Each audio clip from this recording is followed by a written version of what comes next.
features you all have enjoyed throughout the years watching the Sport of Kings has been those tributes to the equine legends of the past. Today we're going to take you back to the late 50s and the early 60s. You're going to watch Kelso, the only horse, and he's done it, the only horse to win 5 Horse of the Year title, never to be repeated.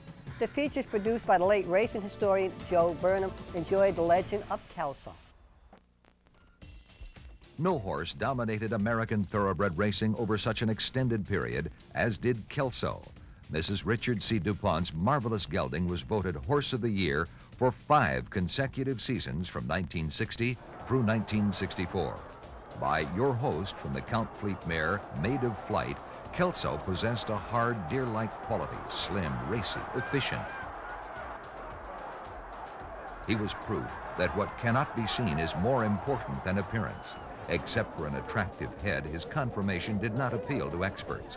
But as master breeder Federico Tessio remarked, a good horse walks with his legs, gallops with his lungs, resists with his heart, but wins only with his spirit and character. And Kelso defeated 5 generations of thoroughbred. His one vulnerability appeared early in his racing career and kept him out of the Triple Crown events. That flaw, a faulty stifle, disappeared early enough to allow him to win the Jockey Club Gold Cup at 3. At 4, Kelso joined Whiskbroom and Tom Fool as only the 3rd horse in history to win the venerable New York Triple, the Metropolitan, Suburban, under 135 pounds, and the Brooklyn Handicap, under 136. Here, Kelso rolled to his 3rd Woodward in succession. Crimson Satan coming on 3rd. Carried back to 4th, and Garwal is 5th.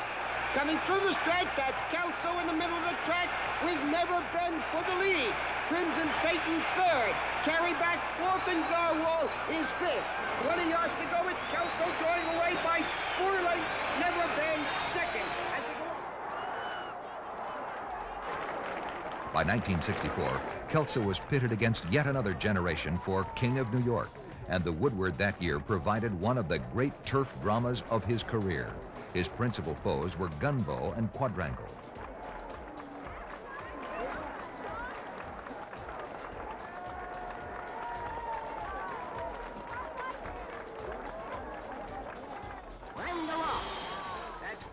Gunbow, a natural speed horse, was sent straight away from the gate into the lead by his jockey Walter Blum. It would be up to Milo Valenzuela on Kelso to force the pace early and keep up the pressure, else the race would be a runaway for the speed horse. Dropping back to last. Coming into the stretch now, that's Gunbow and Kelso whipping and driving on the outside with Quadrangle along the rail. Coming through the stretch, it's Kelso getting his head in front. Gunbow alongside 2nd. On the rail, it's Quadrangle 3rd. Kelso on the outside, but Gunbow hasn't given up yet. 20 yards to go now. It's Kelso and Gunbow head and nose to nose. As they go over the finish line, to photograph the whole finish. The question was, who won? The riders didn't know, neither did the trainers.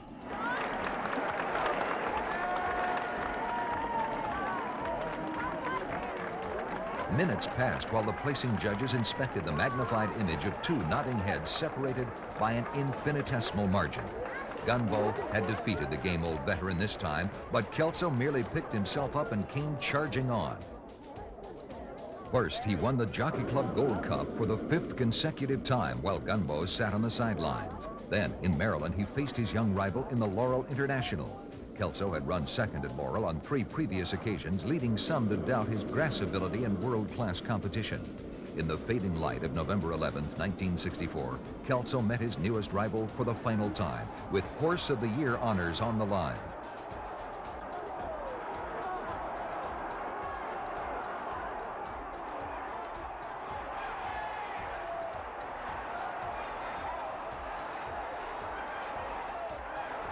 Gunbow again had an easy early lead, and Kelso must depend on his own courage to overtake his youthful opponent. For a moment, it seemed a rerun of their torrid Woodward duel, but appropriately, the gold of the Maryland afternoon was matched by a flawless performance as Kelso set a new American record for the 1.5-mile distance, running the final 1/4 of a mile faster than the first 1/4 had been clocked.